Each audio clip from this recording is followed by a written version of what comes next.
ہارون الرشید تھا، سیر کے لیے نکلا، آگے جا کے ہاتھی کھڑا ہو گیا، پوچھا ہاتھی کیوں کھڑا کر دیا؟ عرض کی حضور آگے سڑک میں حضرت بہلول بیٹھے ہیں۔ اس نے کہا ہاتھی نیچے بٹھایا، آگے دیکھتا کیا ہے، حضرت بہلول نہ زمین پہ لکیریں لگا رہے ہیں اور پھر خود ہی لکیروں کو نہ کہہ کے مٹا رہے ہیں۔ بڑی حیرانگی ہوئی، یہ ویرانوں میں رہنے والا بازار میں کیا کر رہا ہے؟ پوچھا بہلول خیر تو ہے، آج ویرانے چھوڑ کے بازار کیا کرنے آئے؟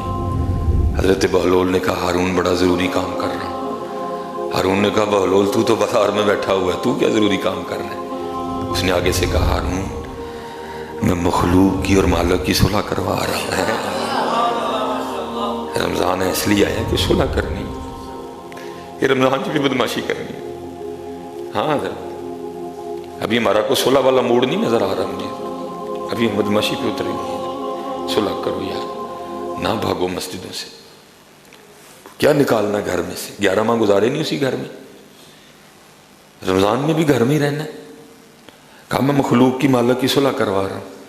آگے سے ہارون پوچھتا ہے بہلول صلح ہوئی کہ نہیں؟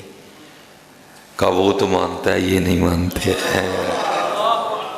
کہا وہ تو مانتا ہے، وہ مانتا ہے، رمضان اس نے بھیجا اس لیے، یہ نہیں مانتا۔ وقت گزر گیا، پھر ایک دن ہارون نے دیکھا کہ حضرت بہلول قبرستان بیٹھے ہیں، پھر وہی انداز ہے، گیا جا کے پوچھا بہلول اس دن بازار آج قبرستان؟